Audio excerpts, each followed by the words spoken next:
Hi guys, I hope you guys are doing well. मेरा नाम संजय कुमार है। शौर्य विवेक चैनल पे आपका बहुत बहुत स्वागत है।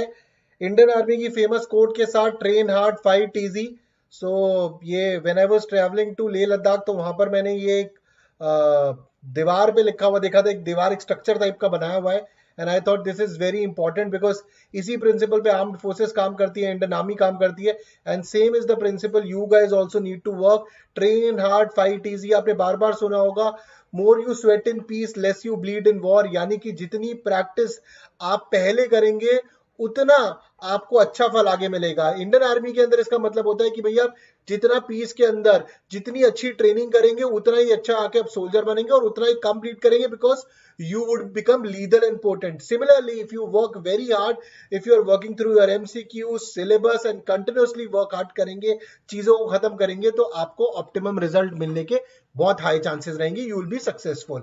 तो उसी के साथ हम आगे बढ़ते हैं CDS 2021 2 के लिए, जो आपका नवंबर में एग्जाम हो रहा है, उसके लिए मैं आपको MCQs करा रहा हूँ। और अगर आप अनअकैडमी प्लस ज्वाइन करना चाहते हैं तो मेरा 10% discount code is Sanjay2 SANJAYTWO। And the course links for CDS, CAPF, AFCAT, SSB, my upcoming courses आपको डिस्क्रिप्शन में मिल जाएंगे। तो चलिए आगे बढ़ते हैं।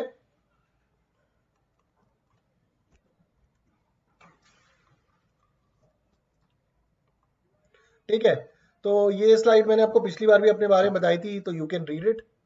ओके, ठीक है, हम करंट अफेयर्स के MCQ कर रहे थे। ठीक है, तो हमारा जो अगला क्वेश्चन है वो है theme of international day. Theme of international day for rural women 2021 was upliftment of rural women, literacy of women across world, rural women cultivating good food for all, या फिर sanitary awareness for rural women। जो 2021 का international day for rural women है, उसका theme क्या है? ये बहुत कॉमन क्वेश्चन होता है, थीम कौन सा डे कब सेलिब्रेट करता है। ये क्वेश्चन हमें एफकैट में काफी ज्यादा दिखते हैं, बट रीसेंट डेज के अंदर ये सीडीएस में भी देखे गए हैं, क्योंकि सीडीएस में पहले 16, 17, 18 के अंदर हमने वो क्वेश्चन देखे, एक क्वेश्चन, दो स्टेटमेंट या तीन statement, then 1 and 2 statement are right, 2 and 3 statement are right. But these days what we are seeing is that कि ये एबीसीडी दे रहे हैं आपको और आपसे आंसर पूछ रहे हैं। ओके, तो अपलिफ्टमेंट ऑफ रूरल वीमेन, इसका आंसर आपका बी सी है, that is rural women cultivating good food for all. Tester से गाइस कनेक्ट कर दूं मैं। ठीक है, तो ये आ नहीं रहा था पहले, तो इसका आंसर है आपका C, that is rural women cultivating good food for all. This is the answer to this question.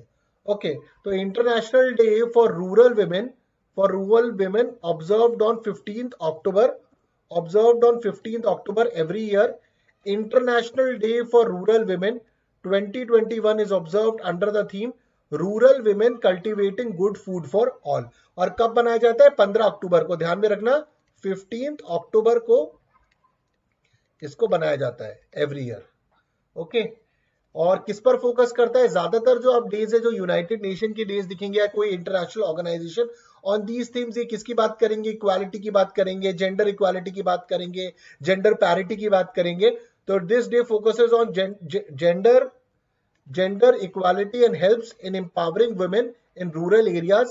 It also recognizes the contribution and critical role played by rural women, including the indigenous women, enhancing the agricultural and rural development, eradicating rural poverty and improving food security. तो किन किन चीजों की बात करी गई है? Gender equality की बात करी गई है कि जो आपके गांव देहात के इलाके में वहां पर महिलाओं का सशक्तिकरण करा जाए, उनको इंपावर करा जाए, which can be through entrepreneurship या किसी कोऑपरेटिव फ्रेमवर्क के अंदर वो काम करे। ये रिकॉग्नाइज करता है कि जो रूरल वुमेन है, इंडिजिनस वुमेन यानी उस कंट्री की वुमेन, ऐसे बोलते हैं ना इंडिजिनस वेपन मेकिंग, यानी भारत अपने वेपन्स खुद बना रहा है, कि इंडिजनाइजेशन होना चाहिए। आत्मनिर्भर कैंपेन जो प्रधानमंत्री मोदी जी का है, वो इंडिजनाइजेशन पे फोकस करता है कि भारत चीजें करे। तो similarly indigenous women in enhancing agriculture and rural development, eradicating rural poverty and improving food security. अब चलते हैं अगले क्वेश्चन की तरफ। Malayali tribes seen in news recently are the tribal people belonging to which state? Kerala, Tamil Nadu, Andhra Pradesh, Karnataka. अब ज्यादातर बच्चे जिन्होंने इसके बारे में नहीं पढ़ा है वो फट से केरला लगा देंगे, क्योंकि केरला की जो लैंग्वेज है वो मलयालम है, तो उनके हिसाब से मलयाली, मलयालम, केरला हो गया, तो मलयाली ट्राइब्स पे लगा दिया। बट इसका आंसर असल में है Tamil Nadu, and that is why this becomes a trick question. ठीक है, ट्रिक क्वेश्चन बन जाता है, इसका आंसर है तमिलनाडु। ओके, तो Malayali is a tribal group from the Eastern Ghats residing in north Tamil Nadu. कहां पर? नॉर्थ तमिलनाडु के अंदर है ये। Okay, giant rock bee honey sourced from the tribes are recently added to the Tribes India collection as per the press release by ministry of tribal affairs. तो tribal India collection आपने कहीं बार देखा होगा कि अगर आप एयरपोर्ट्स पे जाते हो, आपको कहीं कहीं पर ऐसी शॉप्स मिलती हैं जहां पर ऑथेंटिक ट्राइब्स के मटेरियल मिल रहा होता है, या कोई शॉल मिल रही होती है, या उनके बनाए हुए प्रोडक्ट्स मिल रहे होते हैं। इसी तरीके से जो मलयाली ट्राइब्स हैं ये ईस्टर्न, आपके वेस्टर्न घाट से और आपके ईस्टर्न घाट से, ईस्टर्न घाट्स के नॉर्थ तमिलनाडु रीजन से आते हैं, और इनका जो सबसे फेमस है that is giant rock bee Honey. ध्यान में रखना, ये भी पूछा जा सकता है जायंट रॉक बी हनी कहां से सोर्स करा जाता है। सोर्स की जगह क्या होगी? Eastern Ghats, north Tamil Nadu, and it is sourced, और इससे कौन सी ट्राइब्स एसोसिएटेड है? They are sourced from these tribes, और उस ट्राइब्स का नाम क्या है? Malayali tribes, and they come from Eastern Ghats residing in north Tamil Nadu region. अगला क्वेश्चन है आपका, waste to wealth portal was launched by prime minister, union home minister, office of the principal scientific adviser की प्रिंसिपल साइंटिफिक एडवाइजर। ठीक है, तो इसका answer है C, office of the principal scientific advisor है, जिन्होंने वेस्ट टू वेल्थ, यानी waste को वेल्थ में कैसे कन्वर्ट करा जाए उसका पोर्टल। पोर्टल का मतलब क्या हो गया? जैसे आपकी वेबसाइट हो गई, जैसे कि फॉर एग्जांपल जैसे चाणक्य फोरम हो गया, उसी तरीके से अमेजोन हो गया, अमेजोन के अंदर लाख सामान आकर अपना बेच सकते हैं, अमेजोन हो गया, फ्लिपकार्ट हो गया, तो ये इंटरनेट पोर्टल्स हो गए आपके। ठीक है, तो इसी तरीके से एक पोर्टल का लॉन्च करा है। तो government of India has launched, देखो वेब पोर्टल आ गया ना, वर्ड वेब पोर्टल आ गया, तो आप जाके वेस्ट टू वेल्थ के बारे में गूगल पे डालेंगे तो खुल भी जाएगा। तो waste to wealth to enhance cooperation for sustainable development through economic and community participation. तो वेस्ट टू वेल्थ की बात है तो सस्टेनेबल डेवलपमेंट की बात होगी। सस्टेनेबल डेवलपमेंट का मतलब क्या है?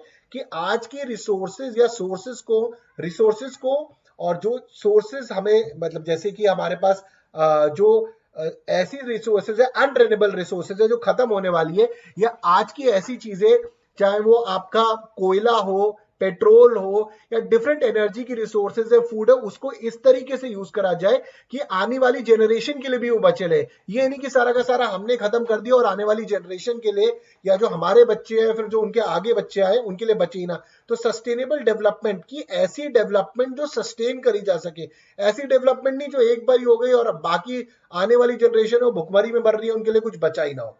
तो web portal will bring together technology providers, government stakeholders and urban local bodies to find solution to India's waste problem, mainly plastic waste। अब आपने देखा ही होगा मोदी जी और जो करंट गवर्नमेंट है प्लास्टिक वेस्ट को लेके बहुत सीरियस है। खासकर ये सबसे इंपॉर्टेंट जो है उसमें आता है सिंगल यूज प्लास्टिक, ये सबसे डेंजरस चीज है।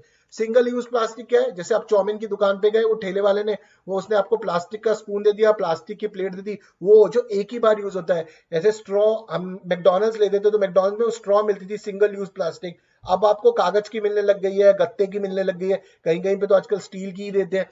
तो इसको सिंगल यूज प्लास्टिक बोलते हैं, और जब ये ओशंस में जाती है ये हाईली डेंजरस हो जाती है। और उसके बाद मेडिकल वेस्ट के अंदर भी काफी सारा प्लास्टिक यूज होता है, वो तो फिर बायोलॉजिकली और अपने आपके सी के एनिमल्स के लिए, सी ऑर्गेनिजम्स के लिए और भी ज्यादा खराब हो जाता है। तो वेब पोर्टल के अंदर लेकर आएगा गवर्नमेंट स्टेक होल्डर्स को और टेक्नोलॉजी प्रोवाइडर्स को कि इस वेस्ट को वेल्थ में कैसे कन्वर्ट करा जाए। सिंगल यूज प्लास्टिक को ध्यान में रखना आप, ठीक है? ओके, तो the portal has been launched by office of principal scientific advisor and inaugurated by the principal scientific advisor K Vijay Raghavan on 2nd of October 2021 on the occasion of Gandhi Jayanti. Please remember this. Okay, स्वास्थ्य वायु, a non-invasive ventilator which was seen in the news recently was developed by which organization? तो स्वास्थ्य वायु non invasive ventilator, ventilator Covid के time पे बहुत ज्यादा news में था, तो उसी से एसोसिएटेड है स्वास्थ्य वायु नाम का वेंटिलेटर, नॉन इन्वेजिव। जैसे कि वेंटिलेटर्स को आपने देखा होगा गले वगैरह के अंदर डाला जाता था, ठीक है, तो उसमें ये नॉन इन्वेजिव है, it will be non invasive. इसको किसने बनाया? तो this has been made by CSIR। तो scientist at the CSIR national aerospace laboratories recently, एक minute, recently developed a non-invasive ventilator named Swasth Vayu. Scientists have collaborated with the medical professionals from CSR IGIB to develop the ventilator. तो इस ventilator को किसने बनाया है? इस ventilator को बनाया है CSIR नेशनल एरोस्पेस लेबोरेटरी ने। This recently developed a non invasive, ये वर्ड इन्वेजिव को ध्यान में रखना, इंग्लिश के सेक्शन में भी काम आएगा, और इसका नाम रखा गया है स्वास्थ्य वायु। ठीक है, अगला है आपका ब्राह्मण सारथी। ठीक है, ब्राह्मण सारथी buses were recently launched by which Indian state? Okay, चलो यार आगे आंसर आ गया था, वैसे ही मैं बताने ही वाला था। ठीक है, ब्राह्मण सारथी buses were recently launch by which Indian state? तो इसका आंसर है असम। उत्तर प्रदेश, गुजरात, जनरली काफी लोगों को उत्तर प्रदेश लगेगा, ये ब्राह्मण बोलो या ब्राह्मण बोलो, बेसिकली ये है भ्रमण, भ्रमण सारथी। ठीक है, भ्रमण, भ्रमण घूमना। ठीक है, तो इसको ब्राह्मण पॉइंट ऑफ व्यू से मत देखना, तो तुम्हें लगेगा क्या पता यूपी बिहार कहीं और से हो, यह है भ्रमण, घूमना। और काफी हिंदी आ जाती है तो हमें लगता है किसी नॉर्थ का होगा, but this is basically Assam. Assam के सीएम साहब ने लॉन्च करा है इसको।